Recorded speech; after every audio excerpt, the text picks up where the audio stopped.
Alright! Good morning Pilipinas and good morning world! At sa ating mga kababayang OFW at mga kababayan natin na nandito sa Pilipinas na walang sawang sumusuporta dito sa ating munting programa, thank you so much na mabuhay po tayong lahat hanggat gusto natin.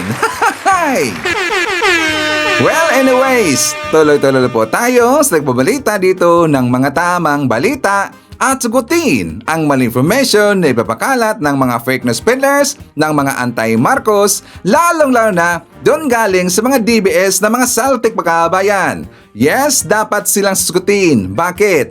Kasi baghayaan natin sila na lagi pong naninira araw-araw kay BBM at sa Marcos sa may session sa katagalan pagkabayan, agalang mga paninira, abot ito yan sa mata ng ibang tao. So dapat silang sagutin kasi ang bagong Pilipinas, bawal po ang mga sinungaling. At syempre, kasama niyo pa rin si Sir Ivan, ang pinakabulol na vlogger sa balat ng YouTube.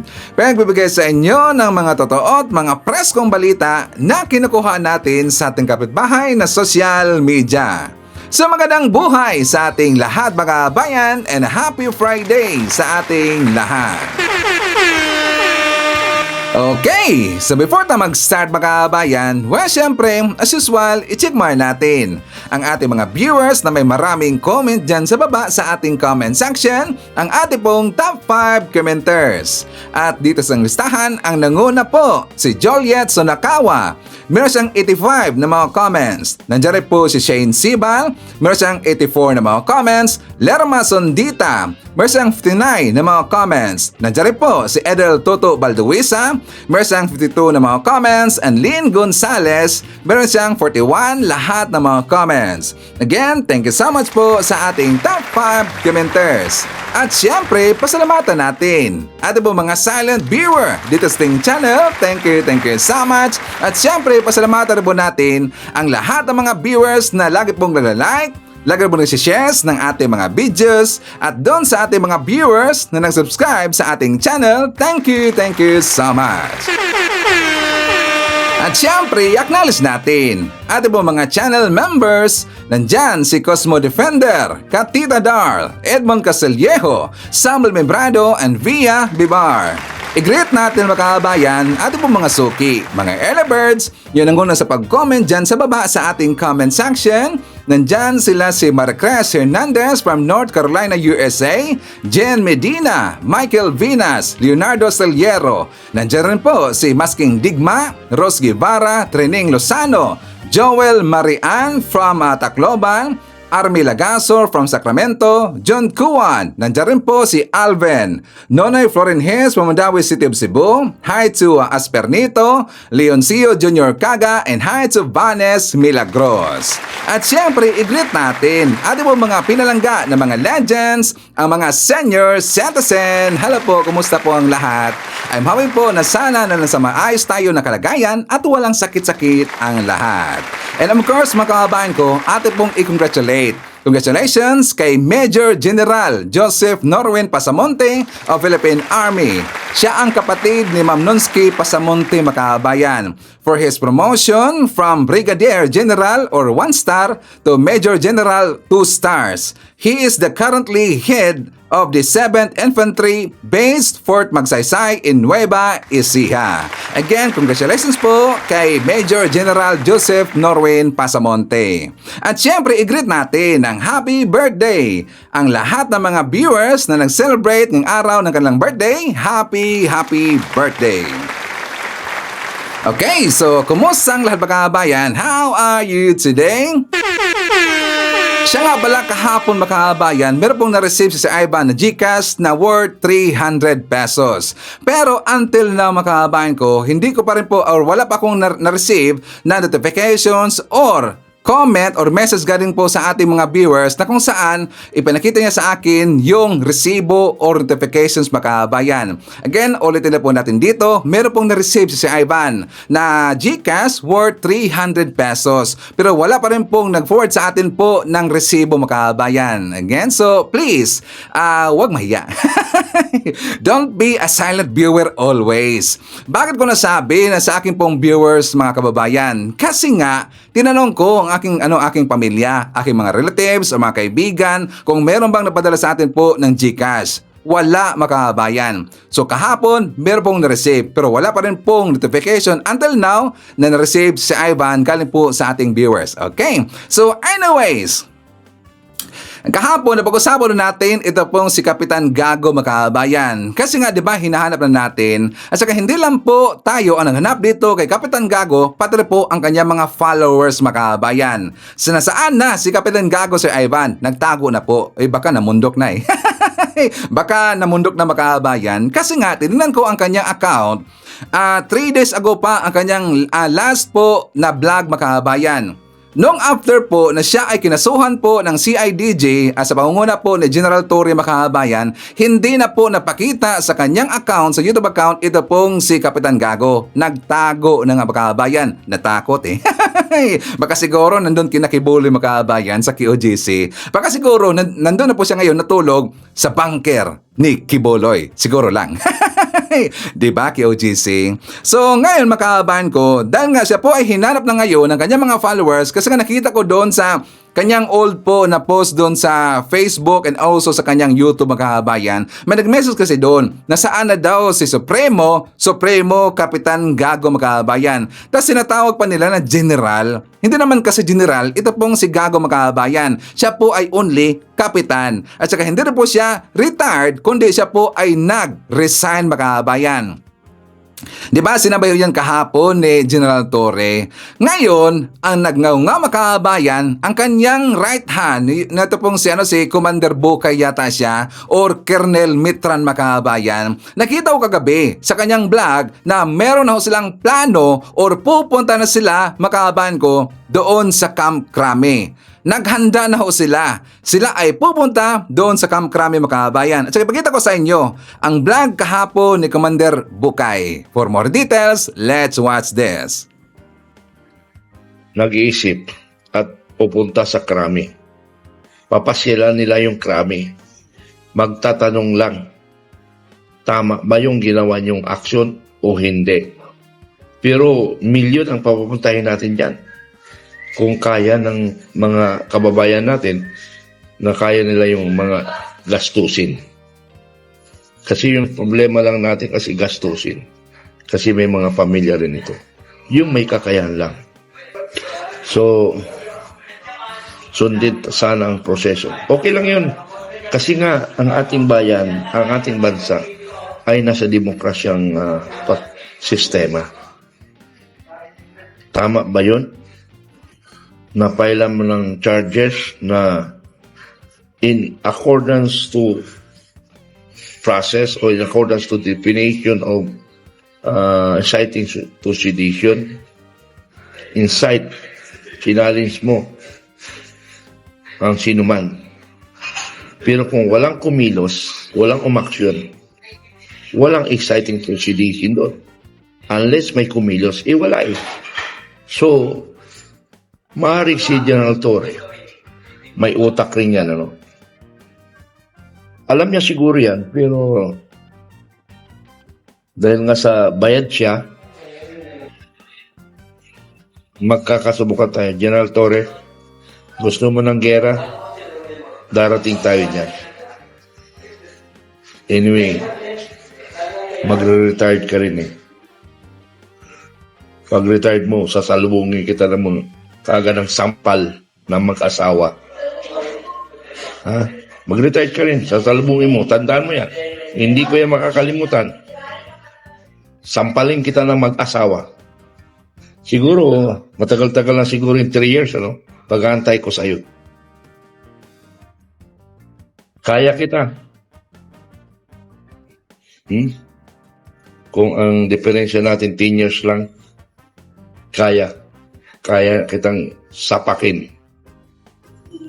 Utak bobo pala to eh. Alam niyo, mga kabayan, nagbanta na naman eh. Di ba pagbabanta yon? Kaya daw harapin si General Torre kapag mag-retire, mga kabayan. At saka nagbabanta siya na harapin niya, sasampalin niya daw ng mag-asawa, mga kabayan. Hindi niya kaya si General Torre. Unang-una, alam niyo, mga kabayan ko, si General Torre, athletic ho yan.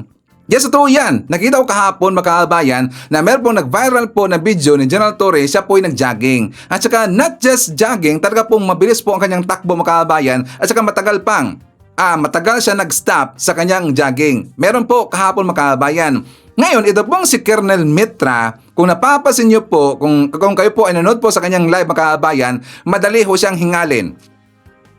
Diba? Correct pa bro, mga DDS. Napansin mo natin, madali ko siyang hingalin mga kababayan. Kaya nga palagi siyang umiinom po ng tubig kasi nga siya po ay nag-i-stop o umiinom muna siya mga kababayan. Saka stop muna, humihinga kasi nga siya po ay hingalin. Tapos ngayon, pinagbabantaan niya si General Torre na sasampalin din mga kababayan. Makakatakbo ba to?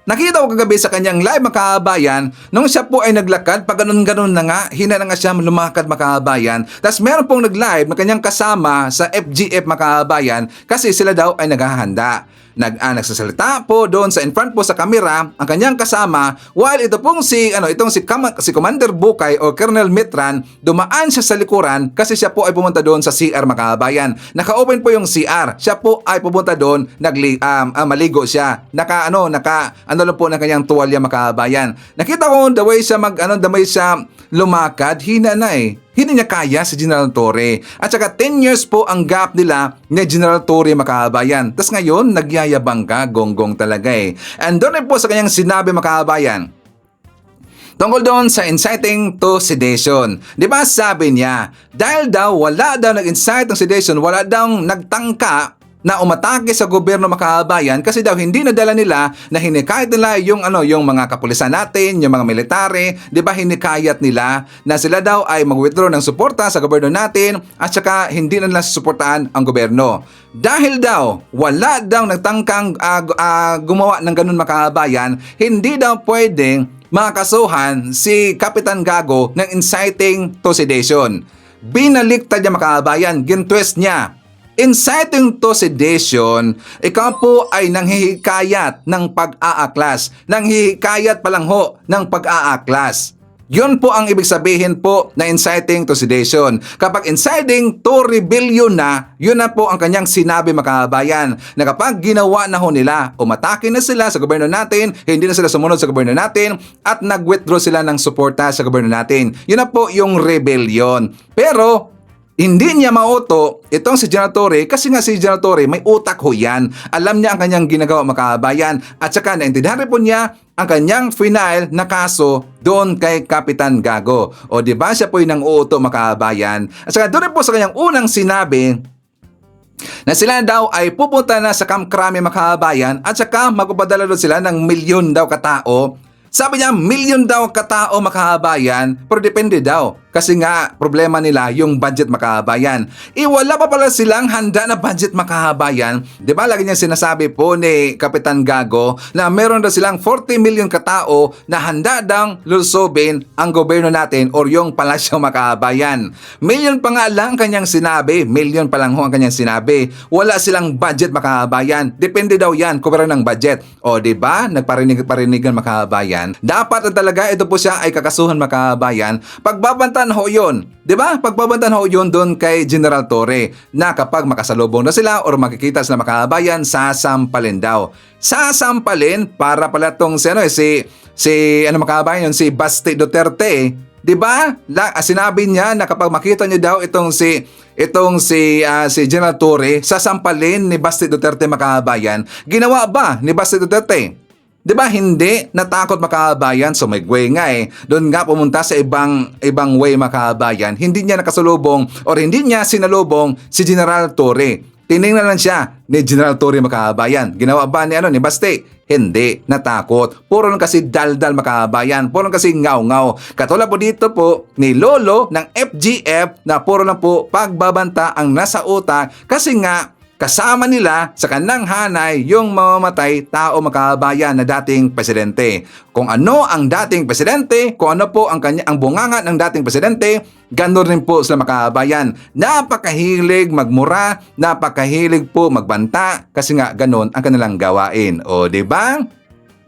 Hindi nila kaya si General Torre makabayan. So anyways, forward tayo. dito tayo sa napaka-viral ngayon mga kababayan. Ano yan, Sir Ivan? Yung tungkol doon sa insidente nangyari doon sa SM Mega Mall mga kababayan, na kung saan merong nangyari na confrontation doon, yung security at saka yung bata mga kababayan. Bata pa talaga yon? Yung mukhang bata mga kababayan na nag-uniform na tingnan natin na estudyante mga kababayan, at saka siya po ay nagtitinda ng sampagita. At saka nanlilimos rin po mga kababayan. Di ba kung titinan ho natin ang nangyari doon, talagang nakaawa po yung bata. Kasi nga merong hindi magandang ginawa ang security guard, kasi nga 'di ba sinitan yung una mga kababayan. According po sa nakita sa actual, sa talaga pong nandun mga kababayan, sabi po doon sa nag-comment na makailang beses na daw yon sinita ng security guard.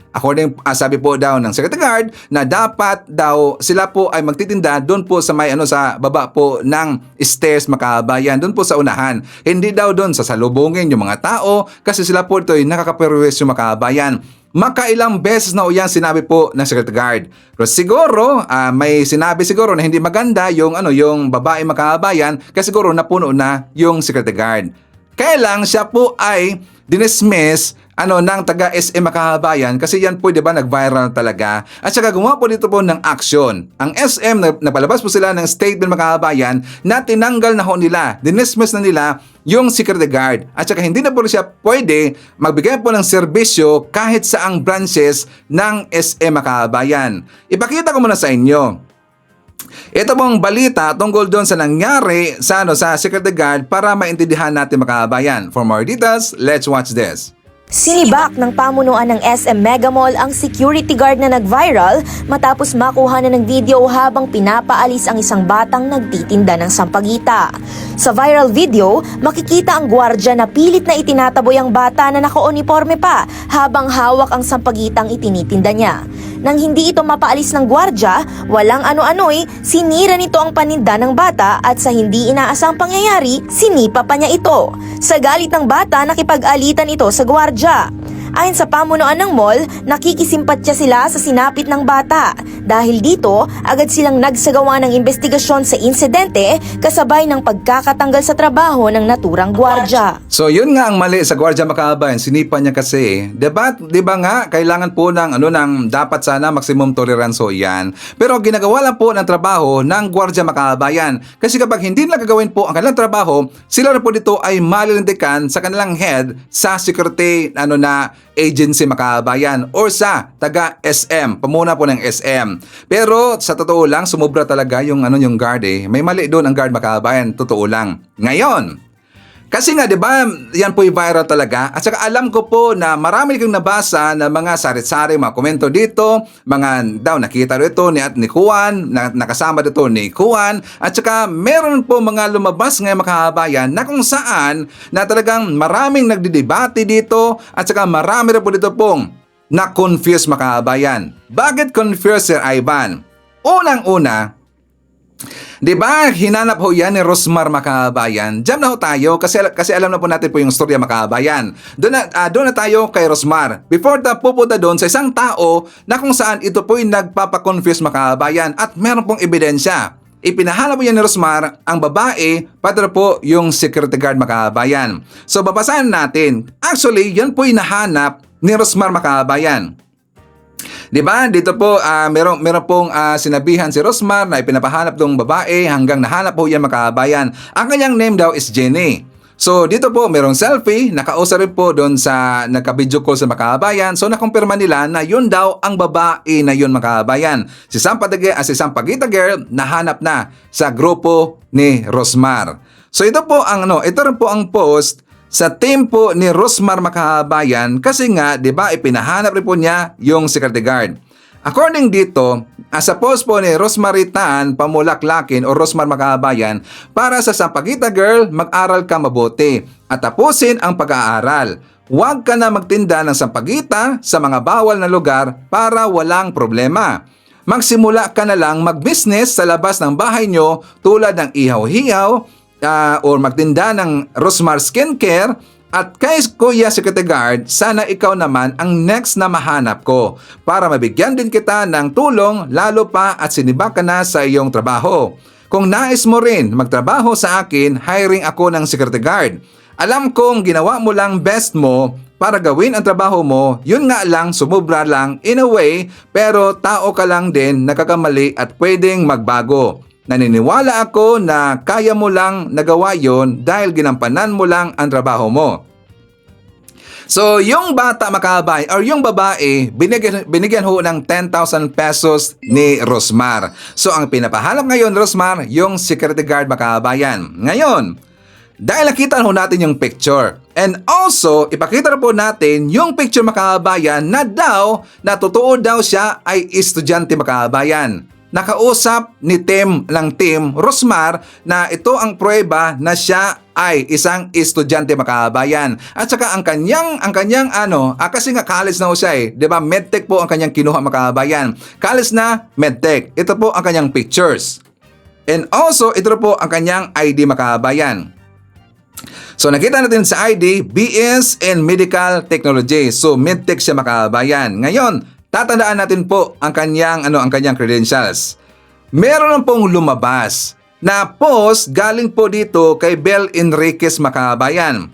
Kung titignan ho natin ang post ni Bel Enriquez, kasi according po ni Bel Enriquez makabayan, sabi niya, "As I walk home from dinner, I saw 3 children sitting on the sidewalk, their faces illuminated by the dim light of a street lamp. Darwin, with his club feet, was the youngest at 11 years old.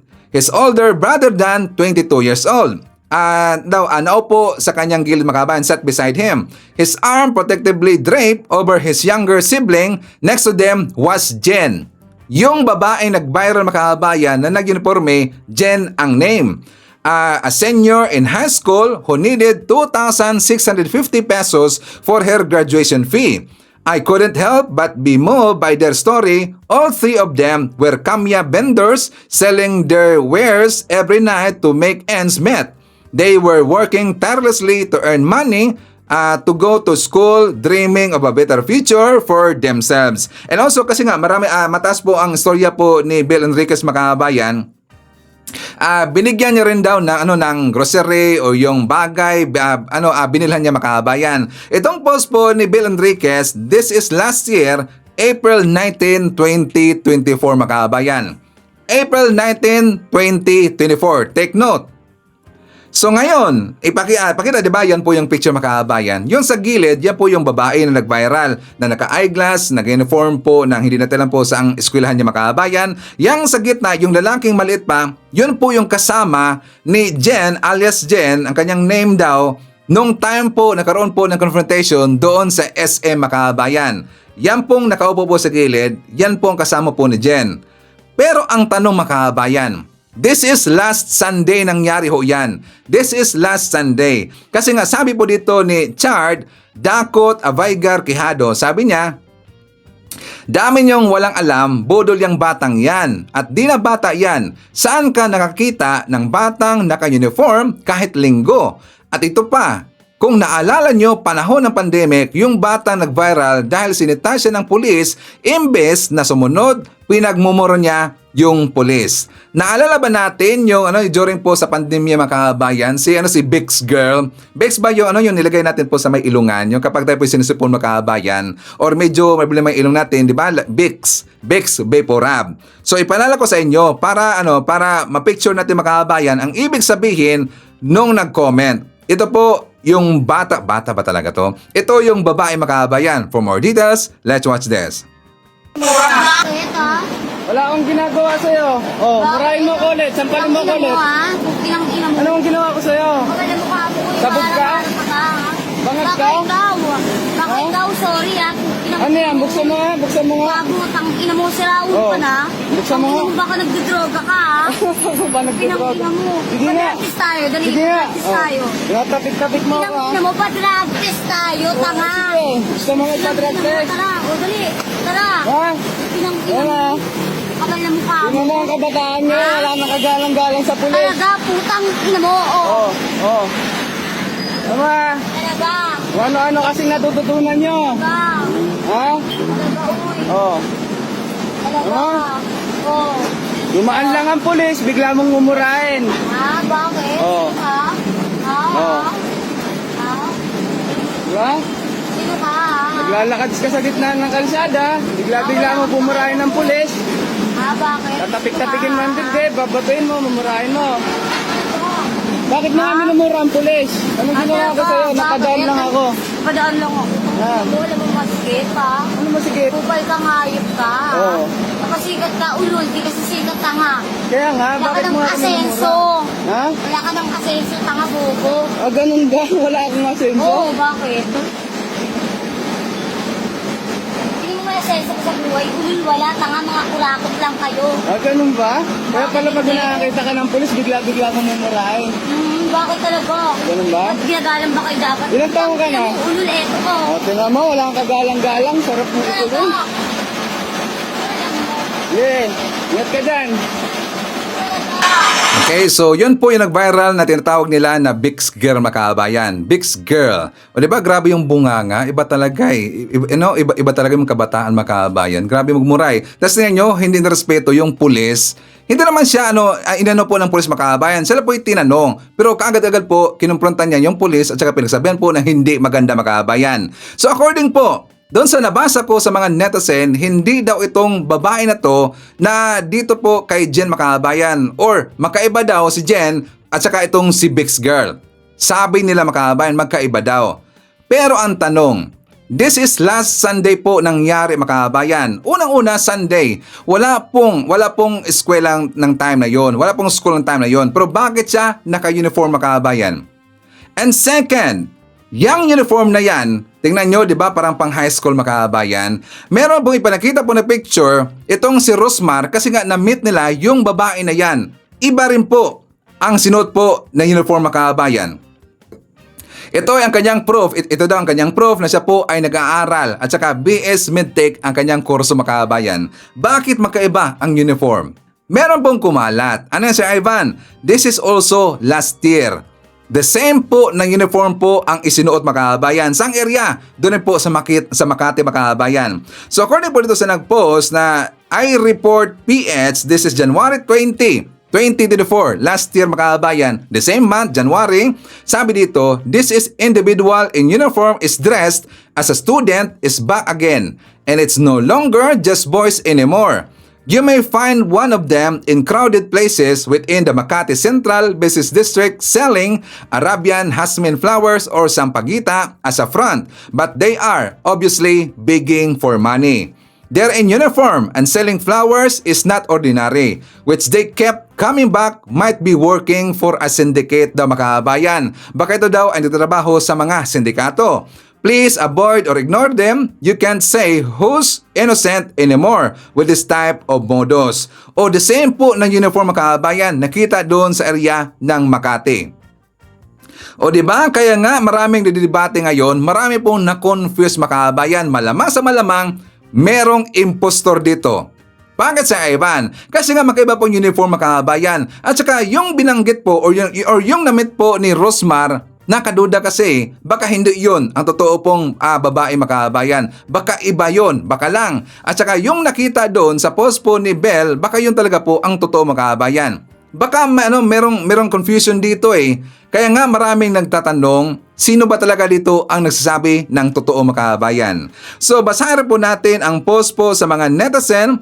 Like for example, dito po sa post po ni Sir Arnel, sabi niya, sobrang awa natin sa bata na tinaboy ng sikyo kasi mali naman talaga ang paraan ng pagtaboy ng sikyo na maaari pa siyang makasuhan under our special laws. Pero ayon sa mga nakasaksi, sa aktual na pangyayari ay araw-araw daw yon pinagsabihan ng mga sikyo na nasa baba lang ng hagdan magtinda para hindi makaharang sa daanan dahil silang mga sikyo din ang pinapagalitan ng mga mataas sa kanila. Kaso, sobrang bastos daw ng bunganga ng mga batang vendors kaya siguro napikon ang sikyo. Nakita din naman natin sa video kung paano nanlaban ang babae.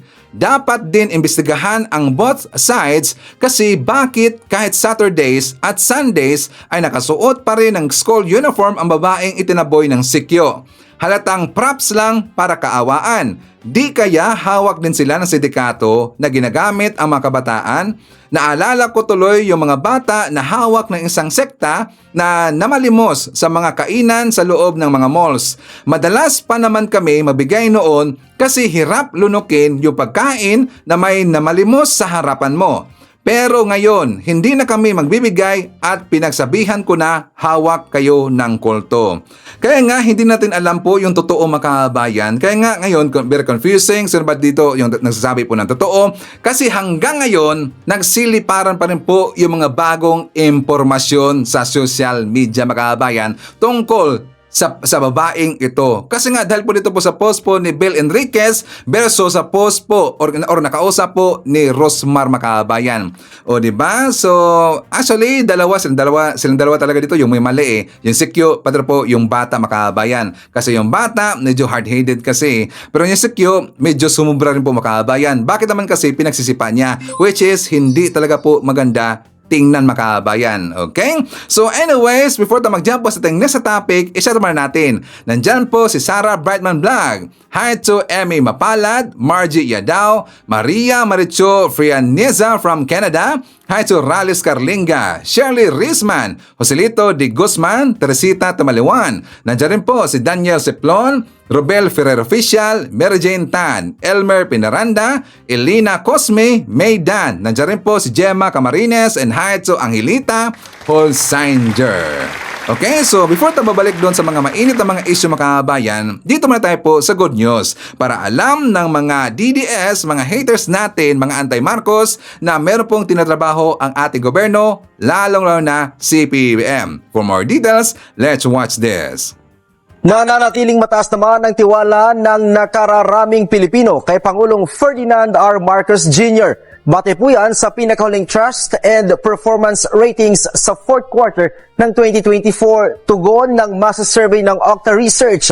Mula November 10 hanggang 16 ng nakarang taon, nakakuha si Pangulong Marcos ng trust and performance rating na 65% at 64%. Bumaba naman sa 49% ang trust rating ni Vice President Sara mula sa 59% noong third quarter ng 2024 survey, habang ang kanyang performance rating naman ay naging 48% mula sa 52%.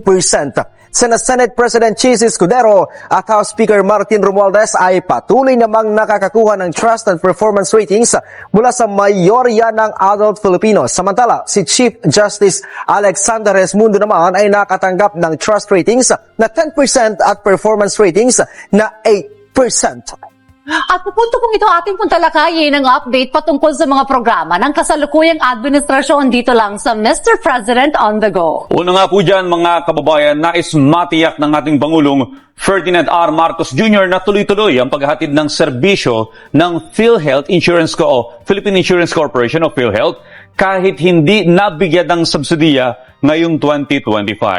Sa pinatawag na pulong sa Malacanang, inatasan ng ating Pangulo ang Department of Health si DOH Secretary Teodoro Herbosa na siguruhin hindi mapuputol at hindi maapektuhan ang serbisyo ng PhilHealth sa kabila ng zero subsidy nito.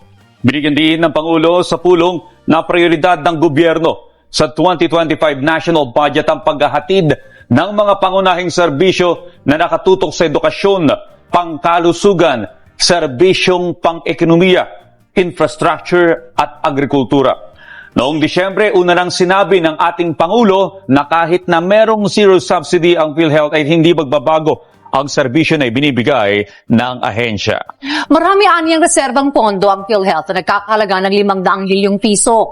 Pagdating naman sa serbisyo na kailangang pondohan ng PhilHealth sa loob ng isang taon ay hindi aniya hihigit sa 100 bilyong piso. Ang gastusin naman aniya ng PhilHealth ay higit 100 billion pesos lamang, kaya malaki pa rin ang matitirang reserbang pondo nito.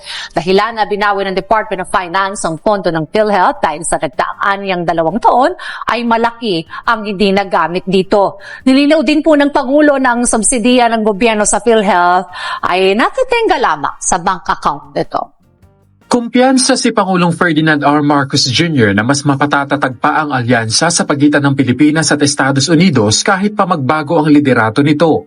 Ipinunto yan ng Pangulo sa naging pag-uusap nila ni US Vice President Kamala Harris sa pamamagitan ng phone call. Kabilang sa ipinunto ng Pangulo na mahalagang progresong nakamit sa bilateral relations nito sa US ay ang ekonomiya, diplomasya, depensa at seguridad. Mahalagaan niyang pundasyon ito kaya naniniwala ang Chief Executive na mapapalago pa ito sa pamamagitan ng pagpapalakas ng ugnayan ng dalawang bansa na magreresulta sa pagtataguyod sa magkaparehong prinsipyo nito, lalo na sa usapin ng international law. Binigyan din naman ni Harris ang kahalagahan ng patuloy na suporta ng US sa Pilipinas, lalo na sa patuloy na agresyon ng China sa West Philippine Sea. Inalala rin nito ang kanyang pagbisita sa Pilipinas na nagpatibay anya ng determinasyon ng US na suportahan ng bansa sa aspeto ng seguridad at kasaganaan.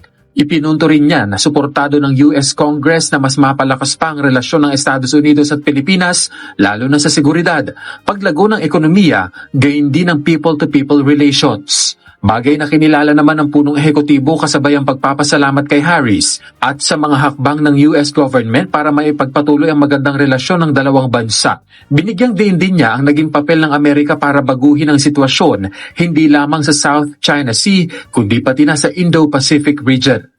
Ang tawag sa pagitan ni Harris at Pangulong Marcos Jr. ay naganap ilang araw lamang matapos ang trilateral phone conversation kasama sina US President Joe Biden at Japanese Prime Minister Ishiba Shigeru.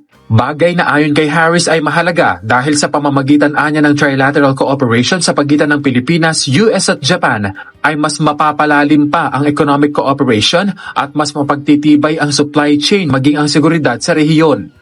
Ang US ang pinakamatagal at nag-iisang treaty ally ng Pilipinas. Ang bilateral defense at seguridad ang pangunahing haligi ng ugnayan ng dalawang bansa na patuloy na isinasagawa sa ilalim ng Mutual Defense Treaty, Visiting Forces Agreement, Enhanced Defense Cooperation Agreement at iba pang bilateral agreements. Pinagtibay ng Pilipinas at India ang matatag na ugnayan kasabay ng 75th anniversary ng bilateral relations ng dalawang bansa. Si Glazel Pardilla sa sentro ng balita. Palalakasin pa ng Pilipinas at India ang bilateral relations ng dalawang bansa sa gitna ng kinaharap na geopolitical condition. Sa courtesy call sa palasyo, nakipagpulong si Pangulong Ferdinand R. Marcos Jr. kay Indian Minister of State for External Affairs, Pabitra Margherita. Dito ipinahayag ng dalawang leader ang pagpapaigting ng ugnayan ng dalawang bansa na ipinagdiwang ang ika-75 anibersaryo ng relasyong diplomatiko Nobyembre nakaraang taon. Itinuturing itong mahalagang tagumpay ng India na ipinaabot ang paggalang sa Pilipinas. Sabi ni Pangulong Marcos, sa kabila ng matibay na relasyon ng dalawang bansa, mahalagang patatagin ang alyansa at pagtutulungan ng Pilipinas at India sa harap ng mga hamon, hindi lamang sa Asya, kundi sa Indo-Pasipiko. Kabilang sa mga suliraning kinaharap sa rehiyon ay ang banta sa seguridad, isyu sa teritoryo at lumalalang climate change. November 16, 1949 nang itinatag ang diplomatic relations ng Pilipinas at India. Sa taong 2023, umabot sa higit 3 bilyong US dollars ang kabuang kalakalan ng dalawang bansa. Ang Pilipinas nagpapadala ng mineral, binhi at prutas sa India, habang nakakakuha naman ang ating bansa ng mga pharmaceutical product mula sa India na ika-15 pwesto sa mga nangungunang trading partner ng Pilipinas. May 53 kasunduang nakatakda sa pagitan ng dalawang bansa na nakaangkla sa kalakalan, pamumuhunan, agham at teknolohiya, agrikultura, enerhiya at depensa. Okay, so kung nagustuhan ninyo ang ating mga good news mga kababayan, please give a like naman po sa ating video. Malaking tulong ho yan.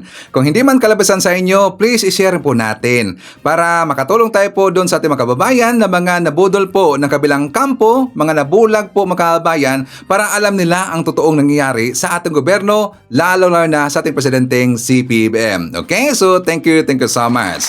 Ngayon, pag-uusapan natin mga kababayan, ang fake news na ipinakalat po ng mga DDS. And also later, ang kanilang bagong strategy mga kababayan na booking ni Sir Ivan. Dito tayo po sa sa fake news. I am very sure na nakita niyo na po itong post mga kabayan, yung tungkol doon sa scholarship ng mga indigenous people. Nakita na ba natin to? Ibagay natin mga kabayan.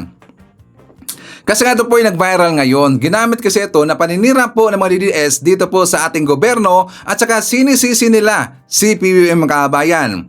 According dito po sa balita ng Minda Boat, no more scholarship for IP students of NCIP mga kabayan. How sad is this administration? Kaluoy sa mga tribo na gusto lang taon maka-eskwela. So ito po yung Bisaya, i-translate natin mga kabayan. Nakakaawa daw ang mga tribo na gusto lang daw maka-eskwela mga kabayan. So yun po, ito po ang pinakalat nila. Yan po ay malaking fake news mga kabayan. Kasi nga 'di ba ito po ay tungkol po sa scholarship applications sa Congress na kung saan nagkaroon daw dito ng budget cut mga kabayan. Nagkaroon daw ng budget cut. Ngayon, ipakita ko sa inyo. Kasi nga ito po ay nag-viral ngayon at marami na naman pong nagalit sa ating gobyerno mga kabayan. Kasi nga kung totoo to, talaga po nagalit. Kasi nga siyempre yung mga indigenous people mga kabayan, dapat talaga po natin silang suportaan. Dapat meron pong budget para po sa kanilang pag-aaral mga kabayan. Meron pong explanation dito, inalabas po ang ating gobyerno mga kabayan, pati po ang ating mga kakilala po ng mga pro-admin vlogger. Sabi dito sa HOR Fact Check, fake news alert, walang budget cut sa NCIP scholarships. Mga kababayan, kalma lang. Ang balitang sinuspindi daw ang scholarship ng NCIP dahil sa budget cut ay fake news. Ito ang totoo. Budget walang bawas. Ang budget ng NCIP para sa scholarship at training ay 235 million pesos 990. Pareho sa National Expenditure Program NEP at sa General Appropriations Act or GAA na pinirmahan buong-buo walang bawas. Yan ang totoo mga DDS. Number 2, scholarships tuloy pa rin. Walang sinuspindi na scholarships, full support pa rin ang gobyerno sa mga estudyanteng IP na gusto makapag-aral, ang training programs, all systems go pa rin. Huwag magpaniwala sa fake news. Huwag basta-basta maniwala sa maling impormasyon, laging i-double check ang sources. Pinapakita lang nito kung gaano kaimportante ang tamang impormasyon sa pagpapalaganap ng katotohanan or truth mga kabayan. O di ba kapag doon kayo nakikinig sa mga DDS ng mga vlogger, mga gunggong mga kabayan, mabubulag kayo. Talaga pong kayo ay magagalit sa gobyerno natin. Kasi nga yung mga programa ng ating gobyerno, sinisiraan nila yan or gintitwist nila yan mga kabayan para magamit nila paninira po kay Speaker Martin Romualdez, kay PBBM at saka sa buong gobyerno mga kabayan. Ngayon, meron na po silang bagong strategy mga kabayan. Ano Sir Ivan? Well, actually, ang kanilang strategy, ito po ay desperate move. Kasi gusto nilang pag-aawayin si PBBM, si Felisa versus kay Speaker Martin Romualdez mga kabayan. Yes, you heard it right. Yun ang kanilang plano ngayon. Kasi ito rin po ito related po sa budget mga kabayan. Doon sa budget cut para po sa mga IPs. Meron silang ipinakalat ngayon na mga script, actually script mga kabayan. Kasi nga kahit iba-iba po yung mga pangalan, Facebook account, pero ang script, the same po mga kabayan. Ito po ang trolls nila.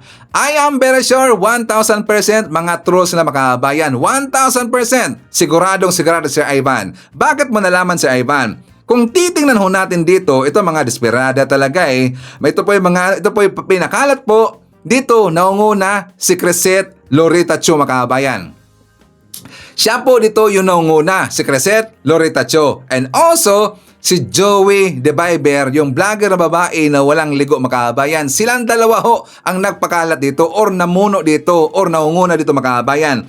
Unang-una, ipakita ko muna sa inyo ang pinost ni Crescent. Sabi niya, Dear BBM and Lam, as I kept saying before, kayo na ang sunod na target. Maniwala kayo. Dati din di naniniwala sa akin yung ibang pro-PRRD. He or his team or whoever is doing the compass for this will save his ass because for them, he is the future. Their future depends on him. Sino ang pinatutukulan dito mga kabayan? Si Speaker Martin Romualdez. Sabi pa dito ni Crescent, he or his team will disassociate himself from you and you will take the fall for his bad decisions. Di kaya nagalit kay Bibi Sandro tinanggal si BFF na sidekick, yung si Ko Makabayan. Di ba alam mo natin si Rizalde Ko, si Congressman Ko Makabayan, di ba siya po tinanggal po bilang chairman ng General Appropriations sa komite po ng ng appropriations. Tsaka 'di ba ipinalit ngayon si Stella Kimbo Makabayan. So baka daw nagalit daw si Speaker Martin Romualdez na tinanggal po si Ko kaya rumisbak daw Makabayan. 'Di ba? Ito ngayon po ang strategy ng mga DDS. Gustong magalit si PBBM, gustong pag-awayin si PBBM if Elisa versus kay Speaker Martin Romualdez. Ngayon, meron pong follow-up, ito pong si Joey Makabayan. Mamshi, Papshi, wala pa bang nagsasabi sa inyo na kailangan nyong iligpit si Tambe? O diba, Direct Makabayan? Sabi niya, wala pa ba daw nagsasabi sa inyo na kailangan nyong iligpit si Tambe sa tamang lalagyan sa lalong madaling panahon? Pag di nyo nakontrol si Tambe, mababaon na kayo sa limot after 2028 or earlier. Kailangan ninyo mag-inventory ng weaknesses nyo, secrets nyo na alam ni Tambe at i-redirect nyo na si Nefertiti. Fortify your weak areas para di kayo mabalikan ni Tambe. Ang bla bla bla, marami siyang sinabi Makabayan. Ano nangyari niyan, Sir Ivan? Kasi nga diba sinabi ko, meron siya pinakalat ngayon ng mga scripts which is the same pa rin po yung kanilang script kahit iba-iba pa yung mga pangalan Makabayan. Like for example, dito po sa nakatag po kay Crescent Makabayan, ito pong nag-post po na Yolanda Kay. Sabi dito, kung may issue sa budget, dapat si BBM ang tanungin dahil siya ang may final say at may kapangyarihan na mag-approve o mag-utos tungkol dito. Kung may pagkalito o issue, dapat klaruhin ni BBM kung bakit nagkaroon ng ganitong sitwasyon, ang mga ganitong issue, di dapat gawing scapegoat ang kung sino man kung ang tunay na may responsibilidad ay yung nakatataas. Tas dito pa Makabayan, wala naman kasing talagang budget cut. Nangyayari dyan sa scholarship na yan. Dahil ang scholarship budget ay intact. Nanood ako ng hearing noon, wala talagang sinabi about sa budget cut. Bakit di nyo tanungin si BBM, bakit kung kanino-kanino nyo sinisisi? Kasi nga, nabasa ko rin po Makabayan sa dinamdami po mga nag-comment dito, which is the same po yung script, ipinagtatanggol na dito si Speaker Martin Romualdez. Diba? Weird Makabayan. How weird. Ang dami niyan. Tingnan nyo Makabayan. Tingnan nyo yung comment nila. The same po script, pero iba-iba po yung mga pangalan Makabayan. Tingnan nyo. Ilan ba yan lahat? The same po yung pinakala dito at saka naunguna dito itong si Crescent Loritacho. Parang pagsagot-sagutan Makabayan, paiba yung pangalan pero ang sagot the same po sa mga iba pong mga account Makabayan.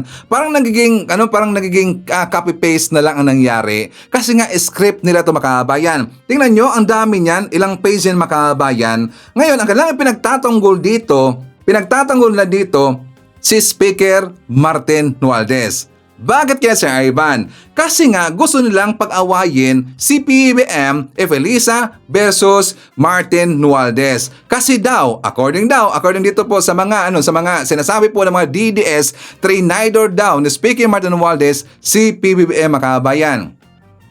Kaya nga, di ba, ang ginpoint at lahat po ng mga DDS, dapat daw sisihin dito si PBBM. Bakit daw si Speaker Martin Romualdez Makabayan? O di ba? Klarong-klaro na. Ang kanilang strategy dito, ipinagtatanggol na si Speaker Martin Romualdez para pag-awayin nila si PBBM Evelisa versus kay Speaker Martin Romualdez. Yan ang kanila pong strategy ngayon Makabayan. Napaka-desperate move.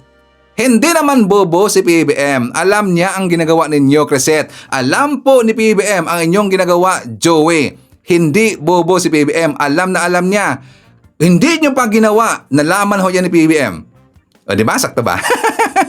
Kasi nga alam niyo kabayan ko, alam mo natin, hanggang nandyan po si Speaker Martin Romualdez bilang speaker sa HOR Makabayan, hindi sila makagawa dito ng hakbang, hindi nila kaya pong patalsikin sa peso si PBBM sa kanyang pwesto. Hanggang nandyan po si Speaker Martin Romualdez. Kasi Speaker Martin Romualdez, siya po dito yung shield ni PBBM. Kahit dumaan na po yung rally ng INC at kahit meron pa silang gagawin pang mga maraming sangkaterbang rally mga kabayan, hindi nila kayang mapatalsik si PBBM hanggat nandyan po si Speaker Martin Romualdez. O di ba, kitang-kita po ang kanilang strategy mga kabayan. Napakabulok talaga eh. Di ba? Very weird. Pero hindi nyo mauto ang taong bayan, Joey. Hindi nyo mauto po ang mga Marcos supporter, mga Marcos, mga loyalista, mga penklawan. Kasi ang ginagawa po ni Crisette, alam na ho yan. Before na mag-jump po sa tayong next topic mga kabayan, ishare natin. Nandyan po si Wilma Lim Ormoc from Cebu, Evelyn Garcia, Maximo Magdalena. Nandyan rin po si Beatrice Lieva, Erickson Tesmublang from Kuwait. Shoutout daw sa kanyang pamilya na nandyan sa Barangay Gingawan, Tanawan, Leyte. Hi sa lahat ng mga members ng INC. Nandiyan rin po si Nina Biyuko, Ashen, Narcisa Vitor from Seattle, Washington. Shoutout daw sa kanyang pamilya dyan sa Angono, Rizal. Hi to Josephine Gallego. Shoutout natin si Jemson, si Jemboy, si Jeriel and Regine from Dawi City, Cebu. Greetings from Rodolfo Ranadarbor of Dansa, Cavite. Hi to Lourdes Paniel from Australia. Ball Connect, Diosolen David, Emergencia Yongko from Anchorage, Alaska. Luisito Niedo, Jess Subto from Calaba, Laguna. Hi to Apolonio Nocido, Adel Toto Balduesa from California, USA. Hi to Tiger Shark, Grandma Malo. Nandiyan rin po si RGA Etaxa and hi to Sports Shinobi from South Korea. Okay, so mga kabayan ko, ipakita ko sa inyo ang vlog ni Mike Abe. For more details, let's watch this. Trust rating and performance rating ni Sara Duterte, Vice President. Yan, nakita nyo? Bumaba, no? Ayan, galing po ito sa Okta Research. Ayan, nakalagay naman, ang source ay Okta Research. Yan, nasa baba, di ba? Yan, di ba? Okta Research ang pinanggalingan, nag-survey sila. Ano ang sinasabi dyan? Trust rating, third quarter 2024, 59% si Sara Duterte. Pagdating ng fourth quarter, ibig sabihin yung last 3 months ng 2024, 49% na lang, 10% ang nawala. Yung third quarter ng 2024, performance rating 52%. Pagdating ng fourth quarter, again, 3 months ng 2024, last quarter yan, 48 na lang. 4% ang bumaba.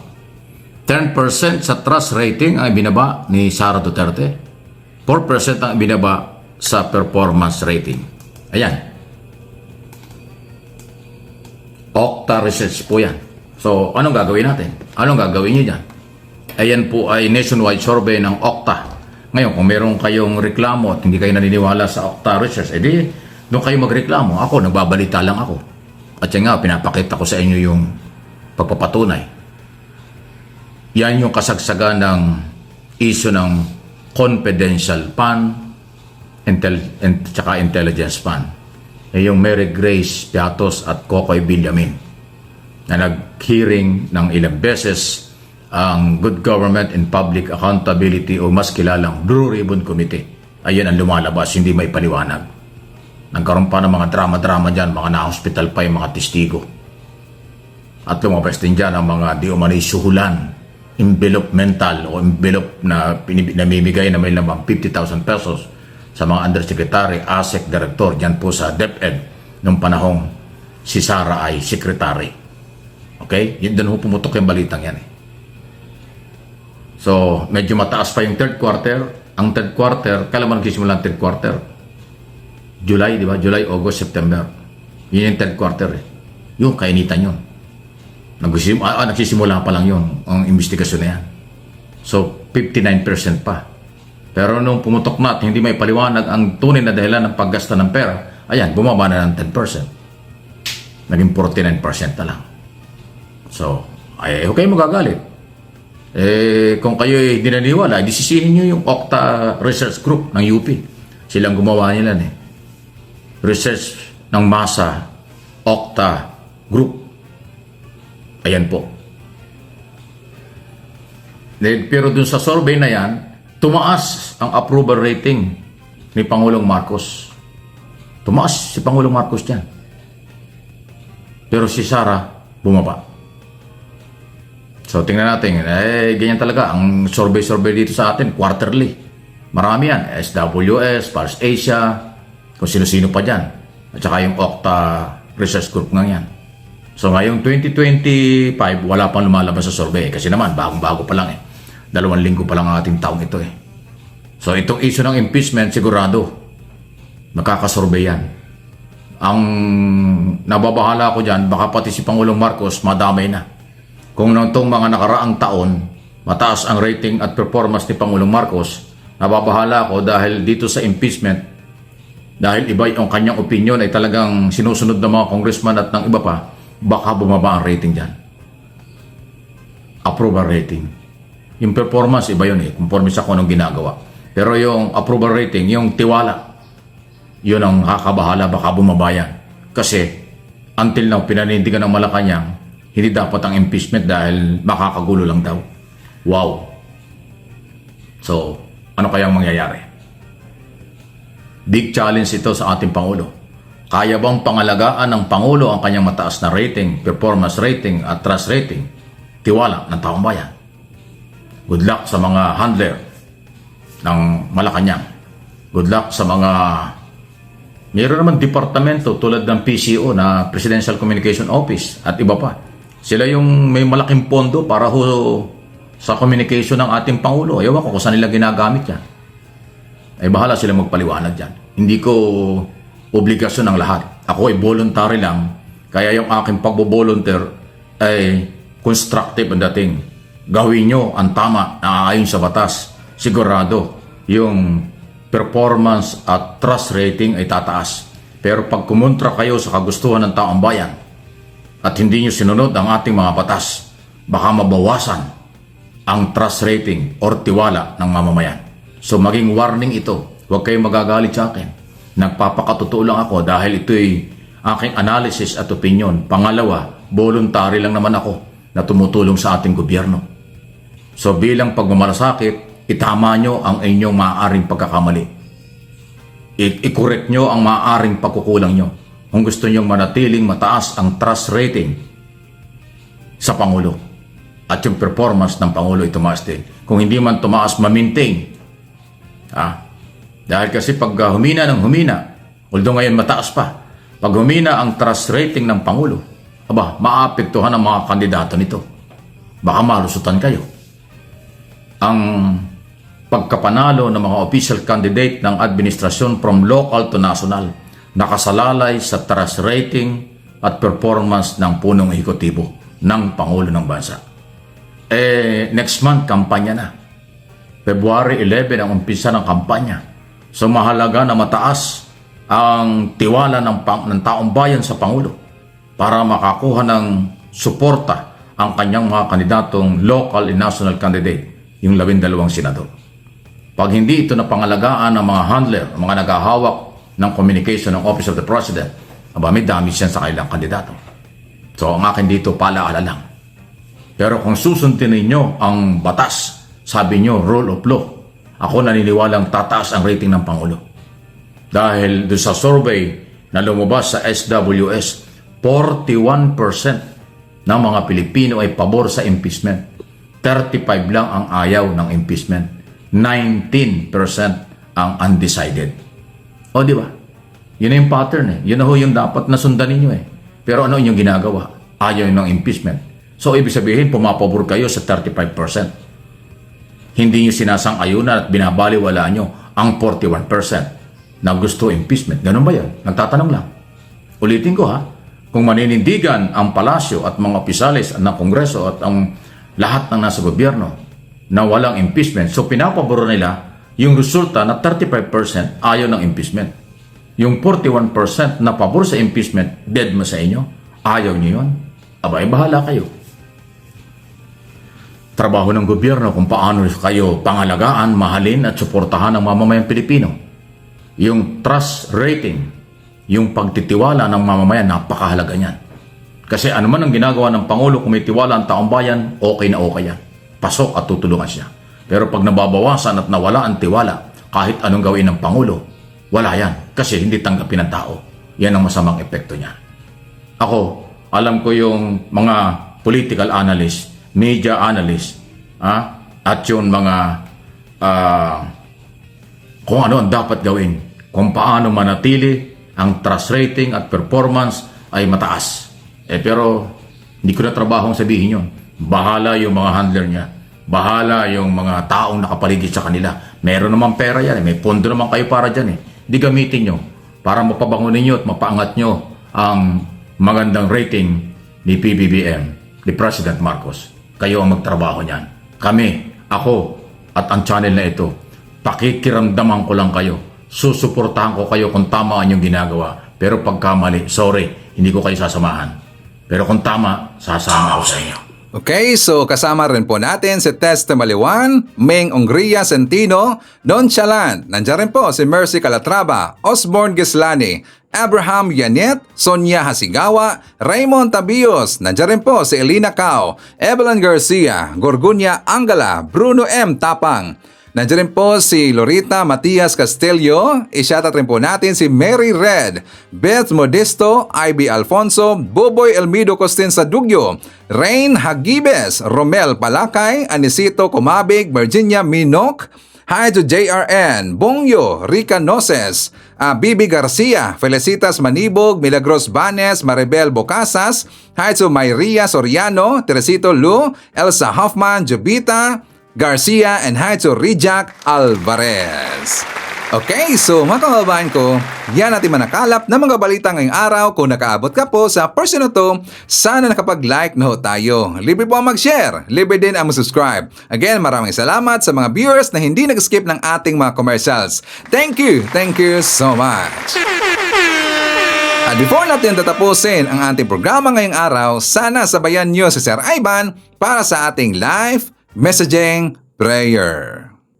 Panginoon ko, salamat po sa buhay na patuloy mong ipinagkaloob sa amin. Salamat din po sa mga biyaya at mga oportunidad na patuloy mong binigay sa amin, lalo na sa kaligtasan at proteksyon ng aking pamilya. I-bless niyo po ang aking tahanan upang ang mga biyaya ay patuloy na umaapaw.